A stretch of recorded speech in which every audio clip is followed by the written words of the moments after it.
नाज़रीन, वज़ीर-ए-आज़म पाकिस्तान इमरान खान के मुआविन ख़ुसूसी शहबाज गिल अपने मुतनाज़ सियासी बयानात की वजह से काफ़ी हलकों के अंदर उनके लिए तशवीश पाई जाती है और शहबाज गिल को अपॉइंट ही इसलिए किया गया है अपोजिशन जमातों के मुताबिक कि वो अपोजिशन को टफ टाइम दे सके।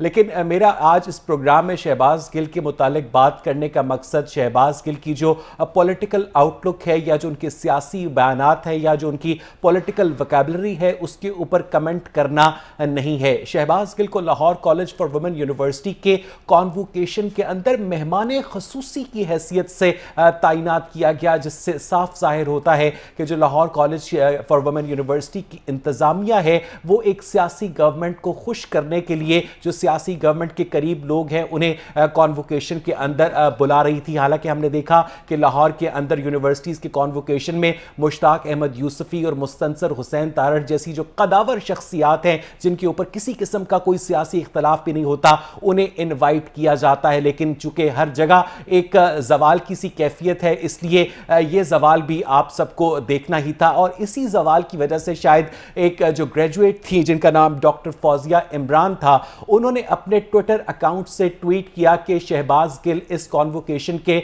मेहमान खसूसी बनने के लायक नहीं है और इसीलिए मैं अपनी तौहीन समझती हूं कि मैं उनसे अपनी डिग्री वसूल करूं और इसलिए मैं उनसे अपनी डिग्री वसूल करने नहीं आऊंगी। बार बार स्टेज के ऊपर डॉक्टर फौजिया इमरान का नाम पुकारा जाता रहा लेकिन डॉक्टर फौजिया इमरान नहीं आई। उसके बाद यह दावा किया गया डॉक्टर फौजिया इमरान की जानिब से कि उनका ट्विटर अकाउंट जो है वो हैक हो गया है। इंटरेस्टिंग बात यह है कि हमारी इत्तलात के मुताबिक लाहौर कॉलेज की इंतजामिया की जानिब से डॉक्टर फौजिया को शो कॉज नोटिस दिया गया, उन्हें धमकी दी गई कि अगर उन्होंने अपना ट्वीट डिलीट ना किया तो उनकी डिग्री कैंसिल कर दी जाएगी और इसी वजह से बाद में ट्विटर अकाउंट जो है वो हैक होने की बात की जाती है और 15-20 मिनट के बाद उसकी तरदीद भी आ जाती है, यानी वो अकाउंट रिकवर भी कर लिया गया। आज ये वाकया क्या पेश आया और उसके ऊपर शहबाज गिल साहब का जो रद्द अमल था जरा वो भी देखिए। Doctor Fauzia Imran, doctor Fauzia Imran, doctor Fauzia Imran. जमहूरियत है, हर एक का हक है। जमहूरियत है, हर एक का हक है। कहना था कि ये जमहूरियत है, हर एक का हक है, लेकिन ये अजीबो गरीब जमहूरियत है कि एक जानिब तो आप उस हक को असर्ट करते हैं कि लोगों को ये हक हासिल है कि वो इख्तलाफ कर सकते हैं और उसके बाद आप यूनिवर्सिटी इंतजामिया से दबाव डलवा कर ना सिर्फ ट्वीट डिलीट करवाते हैं बल्कि लोगों को बेवकूफ़ बनाने की कोशिश करते हुए ये भी कहते हैं कि ट्विटर अकाउंट हैक हो गया था। आपको याद होगा कि आज से 10-15 दिन पहले यूरोप का एक मुल्क है सर्बिया, जिसमें पाकिस्तान एम्बेसी का जो ऑफिशियल ट्विटर अकाउंट है उससे यह ट्वीट किया गया कि खान साहब ने हमारी 3 महीने की तनख्वाह नहीं दी, हमारे बच्चे स्कूल नहीं जा सके और मुझे शर्मिंदगी है कि मैं हुकूमत पाकिस्तान का मुलाजिम हूं। आधे घंटे के अंदर वजारत खारजा के दबाव पर यह एक ट्वीट ना सिर्फ डिलीट हुआ बल्कि यह कहा गया कि वो ट्विटर अकाउंट जनाब हैक हो गया था। लोग जब अपनी राय के इजहार करते हैं तो उसके ऊपर गवर्नमेंट की जानिब से कदगने लगाई जाती हैं और यह एक बड़ी अजीबो गरीब बात है कि सरकारी मुलाजिम अपनी सियासी राय का इजहार नहीं कर सकता। यह बात बिल्कुल गलत है। सरकार का मुलाजिम होता है, तहरीके इंसाफ या नून लीग का मुलाजिम नहीं होता। इस पर भी हम बात करेंगे। मेरे साथ स्टूडियोज में मौजूद है मोहतरम मोहम्मद उमैर, कॉरेस्पॉन्डेंट है लाहौर रंग के, और मेरे साथ ज्वाइन करेंगे उस्मान बसरा साहब, रहनुमाए पाकिस्तान तहरीके इंसाफ के। मैं उस्मान बसरा साहब आपसे गुफ्तगू का आगाज करूंगा। यह बताइएगा कि इस वक्त शहबाज गिल को बतौर मेहमान खुसूसी लाहौर कॉलेज के कॉन्वोकेशन पे जो बुलाया गया, क्या एक गैर सियासी शख्सियत का इंतखाब नहीं होना चाहिए था बसरा साहब? बिस्मिल्लाहिर्रहमानिर्रहीम। सबसे पहले तो मैं आपका जो इब्तिदाइया था सुनने के बाद खुद भी एक शौक में आ गया हूँ कि क्या पाकिस्तान के अंदर इतना बड़ा कौमी सानिया रूनमा हो गया और कौम जो है बिल्कुल उससे नाबल्द है, नावाकिफ है और कुछ भी चार सू मैंने देखा बाहर निकला, जिंदगी मामूल के मुताबिक चल रही थी। लेकिन अभी आपका इब्तिदाइया सुन के मुझे लगा कि ये तो पाकिस्तान की तारीख का सबसे बड़ा वाक़या हो गया। देखिए, जैसे आपने कहा कि सियासी लोग, तो भाई सियासी लोग ही कॉन्वोकेशंस के अंदर जाते हैं और अभी शायद आपने प्रोग्राम इस पर यकीन नहीं किया होगा, लेकिन मैं आपको बताता हूँ कि अभी एहसन इकबाल साहब जो एक सियासी जमात जिसके सरबराह के पाकिस्तान से इश्तारी हैं और चोरी के मुकदमा में सजा पा चुके हैं, अभी अगले रोज वो कॉन्वोकेशन के अंदर खिताब करके आए हैं। और अमूमी तौर पे क्योंकि जो पॉलिटिकल हमारी लीडरशिप होती है उसको कॉन्वोकेशन के अंदर बुलाया जाता है, सिर्फ मुश्ताक यूसुफी साहब और सिर्फ मुस्तनसर हुसैन तारड़ साहब को नहीं बुलाया जाता। और अभी आपने इब्तदाई में कहा कि जवाल और जवाल का आलम, तो कोई शक नहीं है कि बहुत सी हमारी चीजें जवाल पजीर हैं। उसमें से एक जो है वो हमारी ये भी चीज उस्मान बसरा साहब, शहबाज गिल साहब जो लैंग्वेज इस्तेमाल करते हैं अपने पॉलिटिकल ओपोनेंट्स के लिए, उसकी रोशनी में एक डिसेंट शख्स को कॉन्वोकेशन के मेहमान खसूसी के तौर पर बुलाया जाना चाहिए या शहबाज गिल जैसे शख्स को बुलाया जाना चाहिए? शहबाज गिल का पूरा नाम है डॉक्टर शहबाज गिल। वो डॉक्टरेट की डिग्री भी रखते हैं। जरा मैं क्या आपको थोड़ा सा मैं एजुकेट कर दूं। और डॉक्टरेट की डिग्री जो है वो किसी ऐसे शख्स को नहीं दी जाती है। जाहिर बात है, मैं बहुत से लोगों को जानता हूं जिन्होंने को भी डॉक्टरेट की डिग्री दी गई थी। उस्मान बसरा साहब जी, वो एजाजी थी, वो एजाजी डिग्री थी। इन्होंने अर्न की है डिग्री, बाकायदा से हासिल की है। एजाजी डिग्री में और डिग्री हासिल करने में बड़ा फर्क होता है। जैसे हमारे मोहल्लों में बाद बच्चों की नाम पढ़ते हैं कि फलाना जो है वो पहलवान है, लेकिन वो पहलवान होता नहीं है। तो शहबाज गिल पहलवान नहीं है, वो बाकायदा पीएचडी स्कॉलर हैं, नंबर 1। दूसरी बात यह है कि ये भी आपको बताना चाहिए कि एक खातून जिनका नून लीग से ताल्लुक है और बड़ी करीबी अजीजा हैं वो नून लीग के रहनुमा साद रफीक साहब की, ये भी शहबाज ने आपको डॉक्टर शहबाज गिल ने बताया। तो उनका जमहूरी हक है, वो जमहूरी तौर पे एक पार्टी को पसंद करती हैं, जमहूरी तौर पे उनके पॉलिटिकल डिफरेंसेस हैं। उस्मान बसरा साहब, बहुत अच्छी बात की आपने, बहुत अच्छी बात की कि डॉक्टर फौजिया इमरान का जमहूरी हक था, लेकिन मसला यह है कि उनको ये जमहूरी हक इस्तेमाल नहीं करने दिया गया। कॉलेज की इंतजामिया की जानिब से उन पर दबाव डाला गया, उन्हें शो कॉज नोटिस दिया गया, ट्वीट डिलीट करवाया गया और दोबारा एक नया ट्वीट करवाया गया कि जनाब मेरा अकाउंट हैक हो गया था। ये जमहूरी आज़ादी, इसकी बात कर रहे हैं? मेरे ख्याल में हम ये जितनी बातें कर रहे हैं इसको पंजाबी में हम कहते हैं क्याफे लगाना। ये क्याफा आराई की जा रही है। मेरा ख्याल है ऐसा कोई हकीकत नहीं है। दूसरी बात यह है कि उस खातून को आप मेरे साथ यहाँ पे ऑनलाइन ले लें, उनका टेलीफोन नंबर तो आपके पास होगा। जब इतना बड़ा कौमी सान है जिसको आप बता रहे हैं, लेकिन मेरे ख्याल में मैं बड़ी माजरत के साथ बसीद एहतराम सिर्फ अर्ज करना चाहूंगा एक बात कि जो आपने कहा कि हमारे यहाँ बहुत सी चीजें रोबा जवाल हैं, तो रोबा जवाल ये भी है कि इस कौम का हौसला छीनने की एक बाकायदा एक मुहिम है जिसमें लोग रोबा जवाल हो रहे हैं। आज अहम खबर ये तो नहीं थी कि शहबाज गिल से कई लोगों ने पीएचडी की डिग्री ली एजाज समझ के और एक ने नहीं ली, ये खबर नहीं थी। खबर ये थी कि पाकिस्तान की स्टॉक मार्केट 1100 नहीं, खबर क्या थी इसका इंतखाब आप हम पर छोड़ दें। बसरा साहब, जरा आपने जो बात की, उस्मान बसरा साहब, आपने कहा ना कि मैं क्याफे लगा रहा हूं, मैं अंदाजे लगा रहा हूं कि ऐसा हुआ कि लाहौर कॉलेज की जानिब से डॉक्टर फौजिया इमरान को प्रेशराइज किया गया। अब इसकी तरदीद करने के लिए मेरे साथ स्टूडियोज में मोहम्मद उमैर मौजूद है। उमैर, क्या मैं वाकई क्याफे लगा रहा हूं, अंदाजे लगा रहा हूं? लाहौर कॉलेज की इंतजामिया ने डॉक्टर फौजिया इमरान को प्रेशराइज नहीं किया, उन पर शो कॉज नोटिस इशू नहीं किया, उनसे ट्वीट डिलीट नहीं करवाया? क्या वाकई उनका ट्विटर अकाउंट जो है हैक हो गया था अचानक? उमैर, अच्छा, बड़ी दिलचस्प बात है कि पहले जो है ट्वीट होता है, उसके बाद ट्वीट जो है वो कुछ ही देर बाद डिलीट हो जाता है, उसके बाद रीट्वीट होता है और सेम ट्वीट होता है और उसके बाद जो अकाउंट है वो ब्लॉक हो जाता है कुछ देर के बाद। फिर कुछ देर के बाद अकाउंट ओपन होता है और उस पर यह बयान आ जाता है प्रिंसिपल साहिबा का कि जो मैडम है उनका अकाउंट हैक हो चुका है और जो ट्वीट जो है वो उन्होंने नहीं किया। चले मान लेते हैं जो ट्विटर अकाउंट हैक हो गया, वो मैडम भी हैक हो गई, बार बार उनका नाम स्टेज पे पुकारा जा रहा था और उसके बाद डॉक्टर शहबाज गिल साहब जो है, अगर सारा कुछ ये वाकया एक फेक था तो वो किस चीज का बयान दे के जा रहे हैं कि जी उनको जमहूरी हक है, वो बात कर सकती हैं, जबकि ये भाई साहब जो है वो तरदीद कर रहे हैं कि ऐसा कोई सानिया हुआ ही नहीं। जब ऐसा कोई सानिया हुआ नहीं तो इतनी बड़ी जो सेलिब्रिटी हैं डॉक्टर शहबाज गिल, मुआविन खुसूसी हैं वजीर आजम के, वो किस चीज का बयान दे के जा रहे हैं कि उनको जमहूरी हक है, वो अपनी राय दे सकती हैं? ये भी तो एक बात है। मुझे उस्मान बसरा साहब जरा ये बताइएगा कि सरकारी मुलाजमीन को तहरीक इंसाफ की हुकूमत ने जाती मुलाजमीन समझना शुरू कर दिया है कि अगर कोई इख्तलाफ करता है तो उसके ऊपर शो कॉज नोटिस उसे इशू कर दिया जाए। पिछले दिनों उस्मान बसरा साहब एक ग्रेड 21 के अफसर थे हम्माद शमीमी साहब, जिन्होंने अपने ट्विटर अकाउंट से ट्वीट किया, जिन्होंने कहा कि तहरीक इंसाफ के ऊपर तनकीद की, उसके ऊपर वजीर आजम साहब ने इंक्वायरी कमेटी तश्कील दे दी। कौन सी आइन का क्लॉज सरकारी मुलाजिम को एक सियासी राय रखने से या उसका इजहार करने से मना करता है? बसरा साहब, उस्मान बसरा साहब, आप मेरे साथ हैं?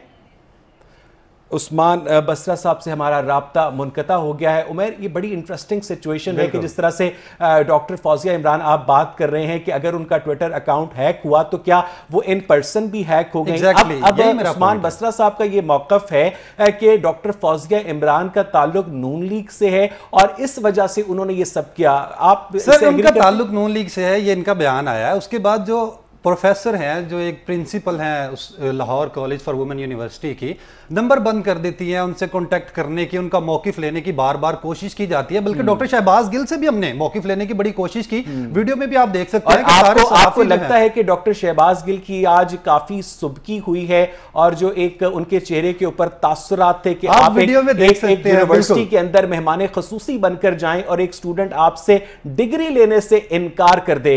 और बिल्कुल आप देखिए, वीडियो में भी देखिए कि उनके जो रंग है वो बिल्कुल उड़ चुके हैं। जब सहाफी सारे उनसे बार बार एक ही सवाल पूछ रहे हैं कि एक बंदा जो है वो आपसे डिग्री नहीं ले रहा, तो आप इस पे क्या मौकिफ देते हैं? आगे पीछे तो ये हर टाइम मीडिया के आगे जो है प्रेस कॉन्फ्रेंसेस हो रही होती है, मीडिया टॉक हो रही होती है। जब सारा मीडिया इनसे एक सवाल पूछ रहा है तो उसका एक सिंपल जवाब दे देना। जो आप टीवी पे आके जो उनके चाहने वाले बोल रहे हैं वो उनको एक सिंपल जवाब दे दें कि ऐसी कोई बात नहीं है। तब आप जवाब दे के ये जा रहे हैं कि मैं अभी कोई मीडिया से इनरेलेवेंट बात नहीं करूंगा, कोई सियासी गुफ्तगू नहीं करूंगा, तो ये भी कोई तरीकाकार नहीं है। जब आपसे एक चीज का मौकिफ लिया जा रहा है, एक खातून जो है उनका ट्वीट आता है, उसके बाद अकाउंट पे ट्वीट डिलीट हो जाता है, उनको शो का नोटिस बकायदा दिया जाता है। मेरे साथ ही रहेगा उस्मान बसरा साहब, आपको मेरी आवाज आ रही है?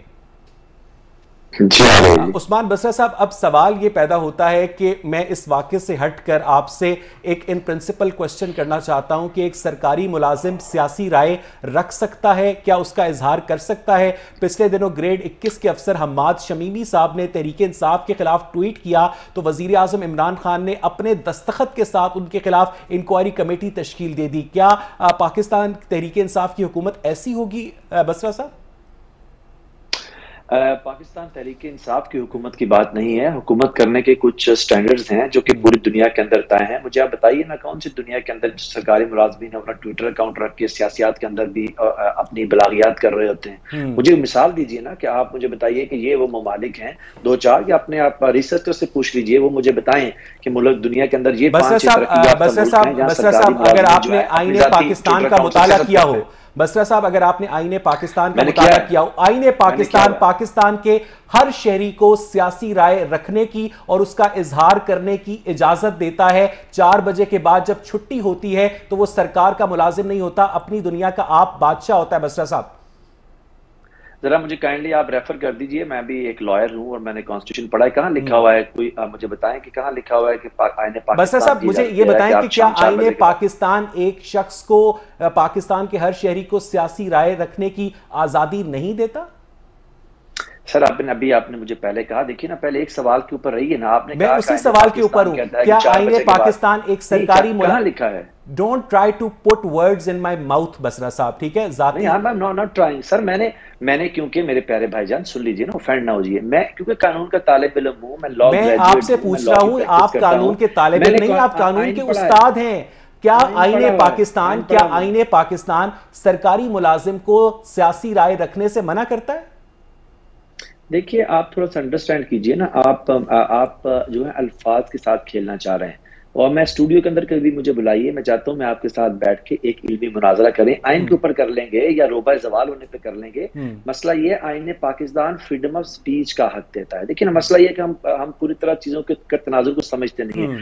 फ्रीडम ऑफ स्पीच के अंदर बहुत ज्यादा फर्क है। जब आप क्रिटिसाइज करते हैं, आप एक सियासी हक रखते हैं, राय रखते हैं, लेकिन आप जब सरकारी मुलाजिम हैं तो बहुत ज्यादा चीजें रियासत की और स्टेट की आपके पास अमानत है, उसको आप सियासत में और गवर्नमेंट में फर्क होता है। स्टेट में और गवर्नमेंट में फर्क होता है। बसरा साहब, अगर एक सरकारी मुलाजिम ट्वीट करता है कि वजीर आजम इमरान खान की हुकूमत चोर है, तो उसने क्या रियासत के मफादात को जिक पहुंचाई है? बिल्कुल पहुंचाई है, क्योंकि हुकूमत के अंदर एक चीज डिसाइड हो चुकी है कि सरकारी मुलाजमत नहीं है। लेकिन आप मसला ये ना कि अब आप या सुनते नहीं हैं या आप इस तरह करें कि आप मुझे मेजबान बना दें, आप मेहमान बन जाए। देखिए, आपने मुझे मेहमान के तौर पे बुलाया हुआ है, मुझे बोलने भी तो देना। अब आप एक सवाल करते हैं, उसके बाद अगला सवाल, आपने मुझे सैंडविच रखा हुआ है 4-5 सवालों के दरमियान, तो मुझे समझ नहीं आ रही आप मेहमान है कि मैं मेहमान हूं, मुझे आप बोलने तो देना। मसला ये है, देखिए, फ्रीडम ऑफ स्पीच का राइट हर आदमी को कॉन्स्टिट्यूशन जो है ना वो उसको प्रोटेक्ट करता है। और फ्रीडम ऑफ स्पीच के बाद गवर्नमेंट ने ये तय किया है, गवर्नमेंट ये तय किया है ना गवर्नमेंट ने, अब गवर्नमेंट ने ये तय कर दिया कि गवर्नमेंट के मुलाजमीन जो है वो अपने अपने जाती ट्विटर अकाउंट या सोशल मीडिया के ऊपर गवर्नमेंट ये तय करने का इख्तियार नहीं रखती है बसरा साहब। ऐसा कोई भी कानून रखती है, मैं बताता हूं क्यों नहीं रखती है बसरा साहब। ऐसा कोई भी कानून जो आईने पाकिस्तान से मुतसादिम हो वो गैर आईनी होता है। अगर आप लोग कानून बनाएंगे कि हर बुध को लोग नीले रंग की शलवार कमीज पहनेंगे तो वो कानून बन जाएगा, लेकिन वो गैर आईनी कानून होगा बसरा साहब।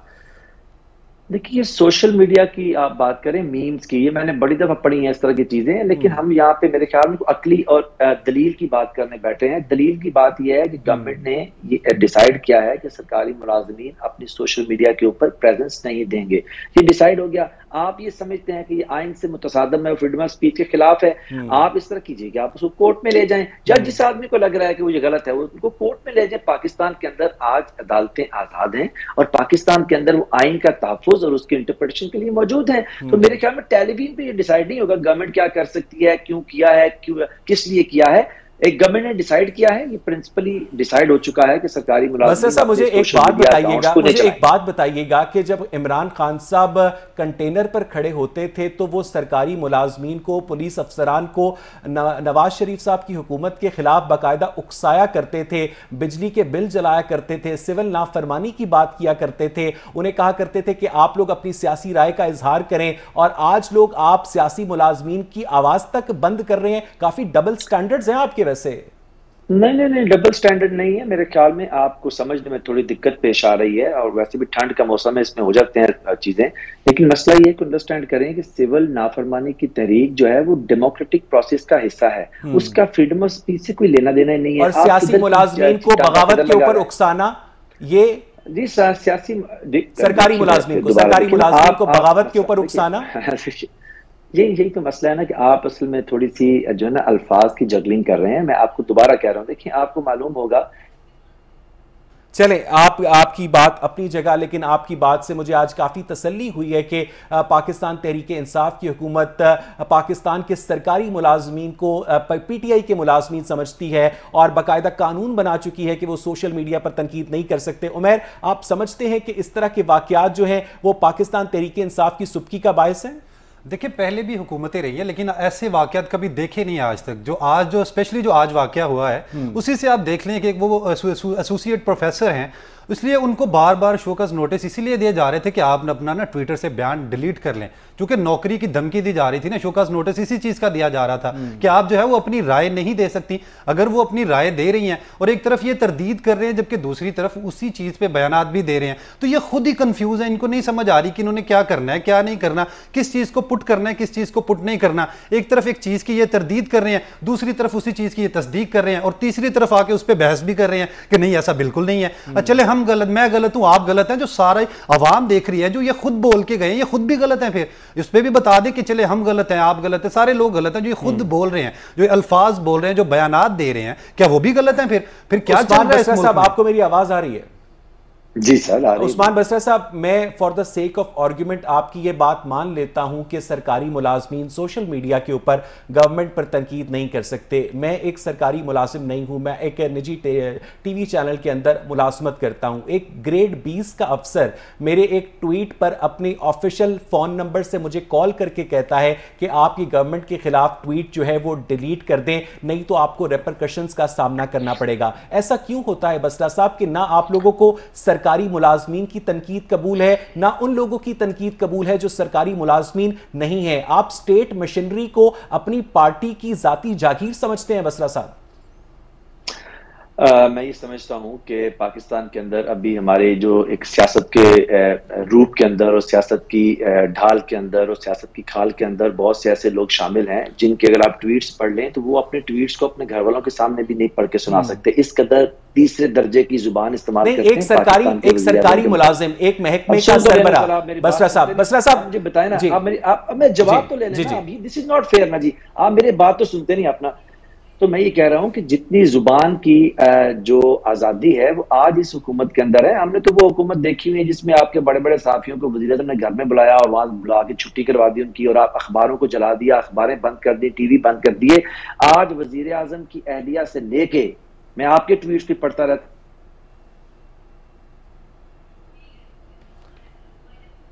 बस साहब से हमारा राब्ता जो है वो इस वक्त मुनक़ता हो चुका है। उन्होंने कहा कि वो मेरे ट्वीट्स भी पढ़ते रहते हैं और इसके आगे मुझे कुछ सुनाई नहीं दिया, लेकिन सूरत हाल ये है कि अगर डॉक्टर फौजिया इमरान की जानिब से अपनी सियासी राय का इजहार किया गया और बाद में लाहौर कॉलेज की इंतजामिया ने उन्हें शो कॉज नोटिस जारी किया, उन्हें प्रेशराइज किया, उनसे ट्वीट डिलीट करवाया, तो ये फिर कोई भी ऐसा मुल्क जो है आर्टिकल 19 के साथ जो उसकी जमानत देता है आजादी राय की, उसके बगैर नहीं चल सकता। Umair, thank you so much for joining us. मुझे यहाँ पर एक ब्रेक लेनी है, स्टे विद अस।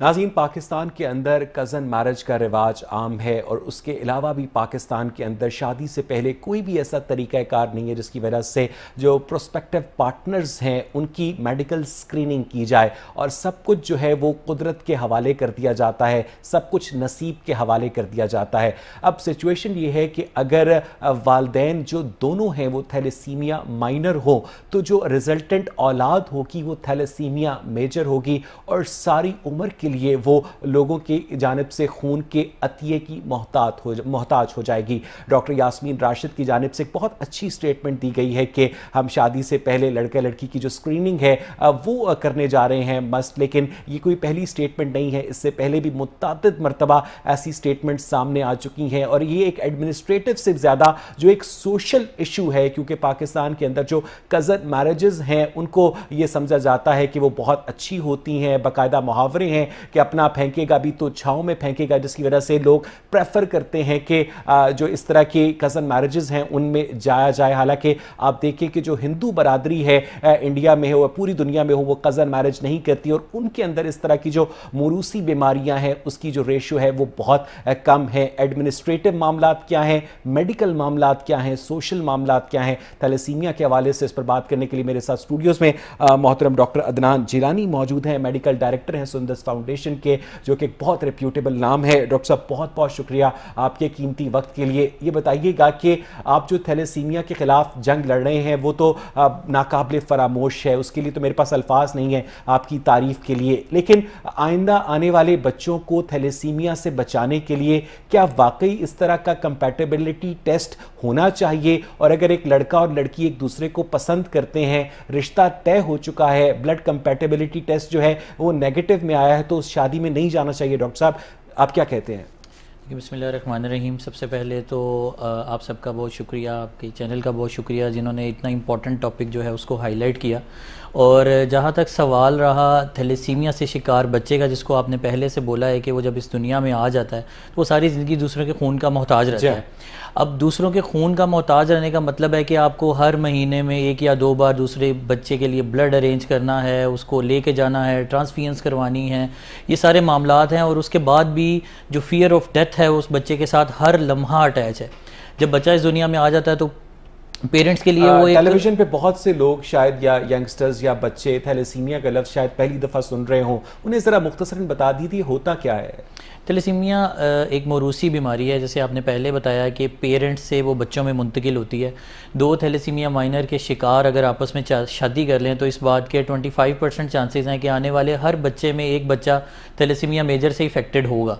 अब थैलेसीमिया मेजर का मतलब है कि उसकी बॉडी में एबनॉर्मल हीमोग्लोबिन बनता है, जिसकी वजह से उसको ब्लड ट्रांसफ्यूजन की ज़रूरत या नॉर्मल ब्लड ट्रांसफ्यूजन उसको होती हैं और उसकी ज़रिए ही उसकी ज़िंदगी चलती है। जस्ट लाइक ए व्हीकल कि आप उसमें फ्यूल डालते हैं तो वो चलती रहती है, इसी तरह से ब्लड इनकी ज़िंदगी में फ्यूल का किरदार अदा करता है। अब अगर आप उस बच्चे के लिए जिसको सारी ज़िंदगी दूसरों का खून चाहिए और उसको आने से पहले अगर चंद कतरे खून के दे के थैलेसीमिया का टेस्ट करा लें तो वो आने वाले बच्चे की ज़िंदगी। अच्छा, अगर वो टेस्ट जो है वो नेगेटिव आता है जिसमें इस खदशे का इजहार किया जाता है कि शादी के बाद कॉम्प्लिकेशंस हो सकती हैं, तो वो शादी नहीं करनी चाहिए? डॉक्टर साहब देखें, सवाल यहाँ पे ये उठता है कि जब आप थैलेसीमिया का टेस्ट करवाने जा रहे हैं तो उसमें टेस्ट दोनों का हो रहा है या एक शख्स का दोनों का हो रहा है? अगर दोनों का टेस्ट हो रहा है तो असूली तौर पे तो वो शादी नहीं होनी चाहिए, क्योंकि आने वाले बच्चे और आपने आज तक ऐसा कोई केस देखा नहीं होगा जिसकी वजह से इस मेडिकल टेस्ट की वजह से शादी रुक गई हो?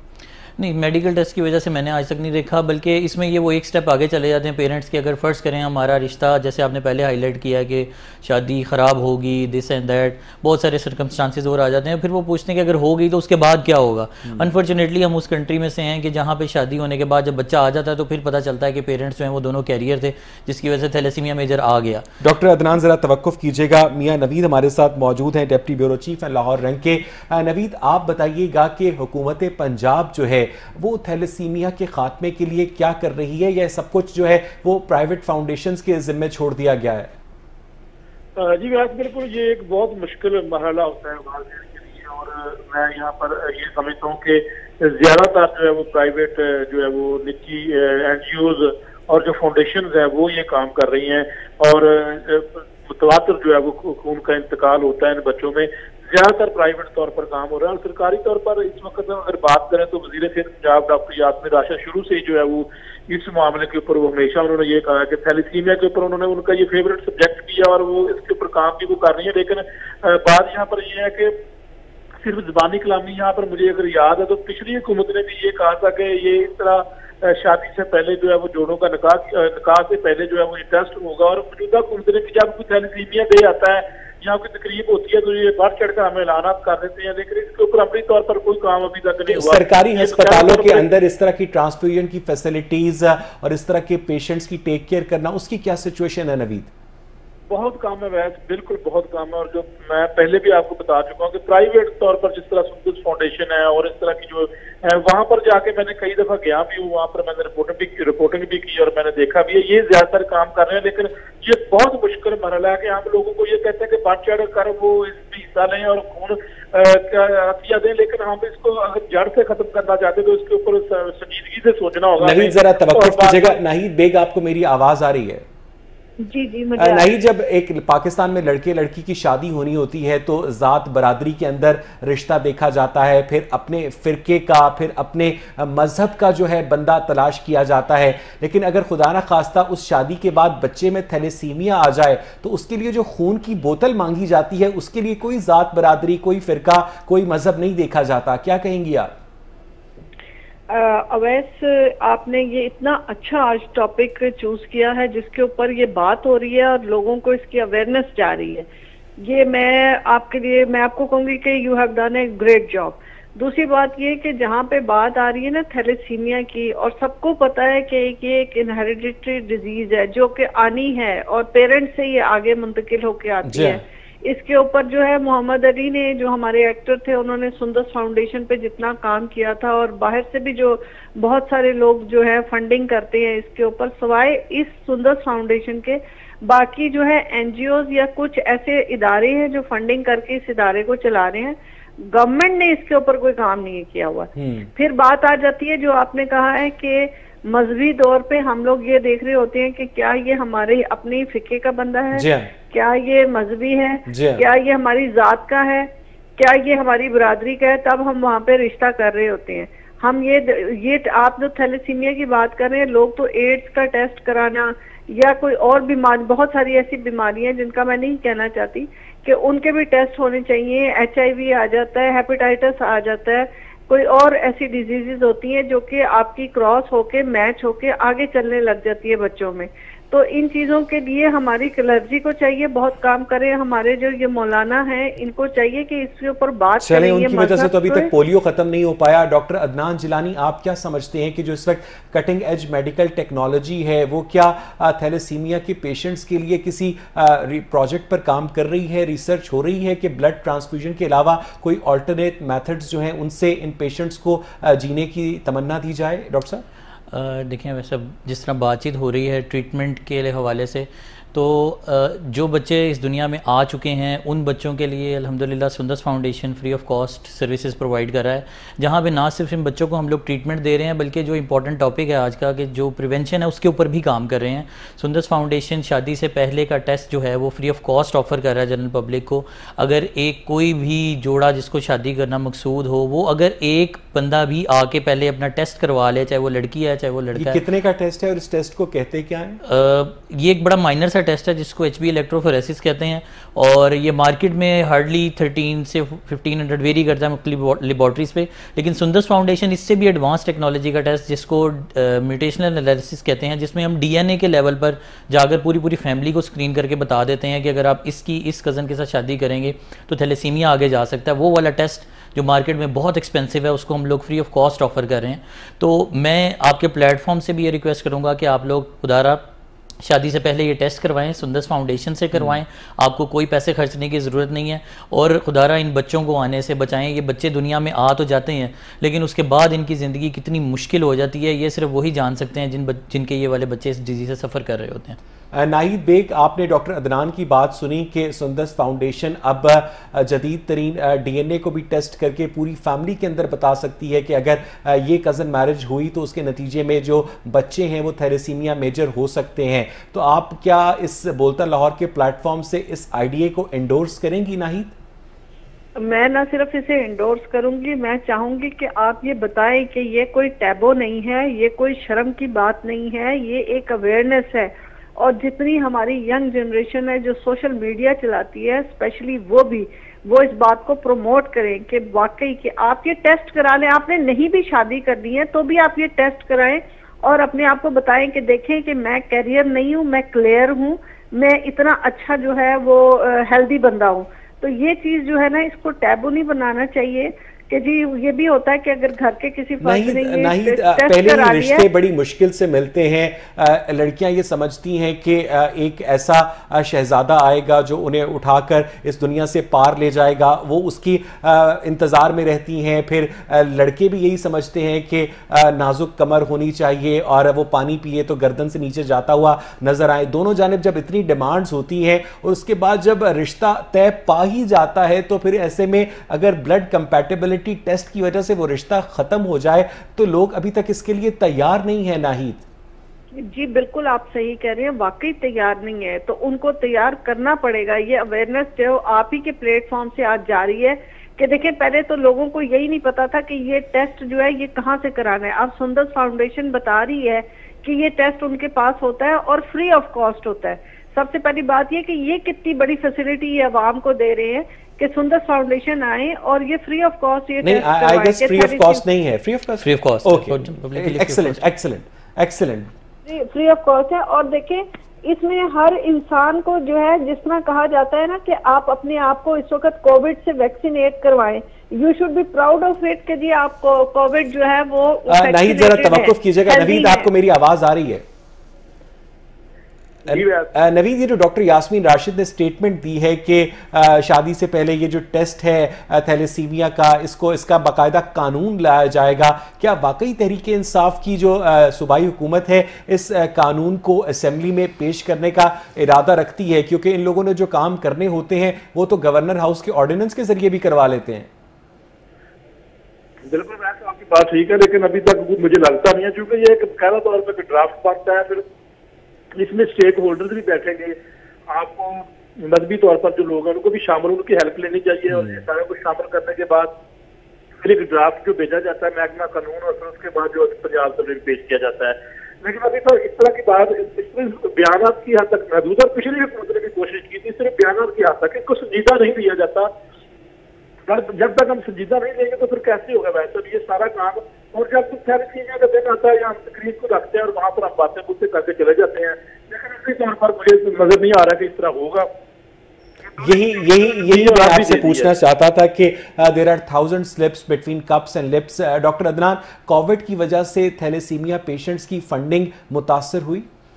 जी बिल्कुल, जहाँ कोविड ने हर चीज़ को इफ़ेक्ट किया वहाँ थैलेसीमिया वाले मरीज़ों को भी इक्वली उसी तरीके से इफ़ेक्ट किया। सबसे पहले जो इम्पोर्टेंट फैक्टर है डोनेशन से हट के वो ब्लड डोनेशन थी जो बहुत ज़्यादा इफ़ेक्ट हुई। इसकी वजह से लोगों ने डर के मारे घर से निकलना बंद कर दिया और ब्लड कैंप्स हमारे बंद हो गए।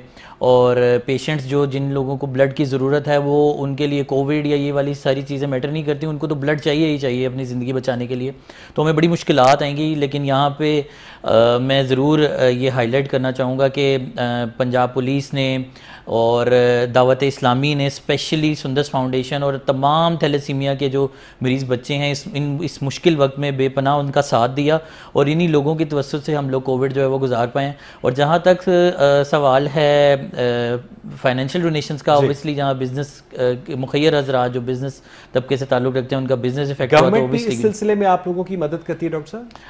गवर्नमेंट सुंदस फाउंडेशन की किसी हद तक मदद करती है, लेकिन वो तमाम तर फंड्स हमारे लिए इस कदर नहीं होते कि जिससे जो है वो हम कंप्लीट अपना, ये मुखैर हज़रात ही हैं जिसकी वजह से सुंदस फाउंडेशन ज़कात और एहतियात से अपने तमाम तर पेशेंट्स का इलाज मुआवजा जो है वो फ्री ऑफ कॉस्ट प्रोवाइड कर रहा है। फाउंडेशन की जो प्रेजेंस है वो पूरे पाकिस्तान में है? जी, सुंदस फाउंडेशन लाहौर के अलावा गुजरांवाला, गुजरात, सियालकोट, हाफजाबाद, वज़ीराबाद, फैसलाबाद और इस्लामाबाद में भी, और सून इंशाल्लाह हम आपको कराची और पेशावर में भी नज़र आएंगे। और यहाँ पे मैं आपको एक ये बात भी बताता चलूँ कि हम बहुत जल्द जो है सुंदस फाउंडेशन के अलावा और कौन से इदारे हैं पाकिस्तान में जो थैलेसीमिया के खिलाफ काम कर रहे हैं? सुंदस के अलावा जो रिप्यूटेड इदारे हैं उनमें ओबियसली फातमीद फाउंडेशन है, इस तरह से और भी चंद एक ऑर्गेनाइजेशन, नूर थैलेसीमिया फाउंडेशन है, रिसेंटली उन्होंने स्टार्ट किया, वो भी बहुत अच्छा काम कर रहे हैं। यहाँ पे मैं वैसे आपके प्लेटफॉर्म से ये पब्लिक को बताना चाहूँगा कि हम बहुत जल्दी लाहौर में एक हॉस्पिटल बनाने जा रहे हैं जिन पे इन पेशेंट्स का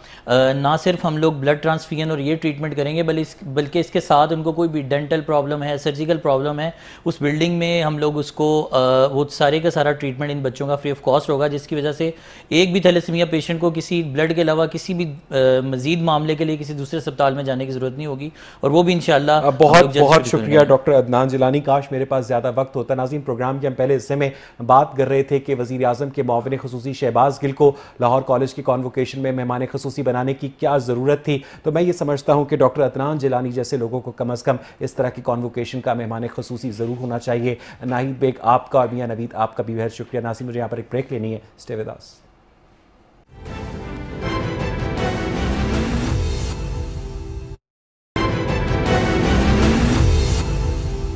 वेलकम बैक नाज़रीन। प्रोग्राम के इस आखिरी हिस्से में हमेशा की तरह मुझे एक इंतहाई खूबसूरत किताब का आपसे तारुफ करवाना है, और वो है शम्सुर रहमान फारूकी, जो कि भारतीय मुसन्निफ़ हैं। उनका लिखा हुआ नावल कई चांद थे सरे आसमां। शम्सुर रहमान फारूकी 1935 में उत्तर प्रदेश में पैदा हुए और उनका इंतकाल पिछले साल 25 दिसंबर को उत्तर प्रदेश में ही हुआ, और उन्होंने 85 बरस की उम्र पाई। ये जो नावल है कई चांद थे सरे आसमां 2006 में पब्लिश हुआ, और पिछले 15 साल से इसे उर्दू अदब के बड़े नावलों में शुमार किया जाता है। ये नावल क्या है? ये 19वीं सदी के दिल्ली की तहजीब है। इस नावल का जो मरकजी किरदार है खातून वज़ीर खानम, वो मिर्ज़ा दाग दहलवी की वालदा हैं, और वज़ीर खानम अपने अंदर एक इंतहाई डायनामिक पर्सनैलिटी की एक इंतहाई हसीन खातून है, जो उस ज़माने के हिंदुस्तान के कल्चर के टैबूज़ को ब्रेक करते हुए भी अपना टारगेट हासिल करती थी। उनकी पहली शादी एक अंग्रेज से होती है, दूसरी शादी एक नवाब साहब से होती है, जिससे उनकी जो औलाद हुई उसका नाम मिर्ज़ा दाग दहलवी रखा गया, और उनकी जो तीसरी शादी है वो बहादुर शाह ज़फ़र के एक बेटे से हुई, जिसकी जहां उन्हें तीनों दफ़ा बेवकी का जो गम है वो उठाना पड़ा। इस पूरी किताब के अंदर जिस तरह से दिल्ली की तहजीब है, जो खानों के नाम है, जो पहनावों के नाम है, जो उस ज़माने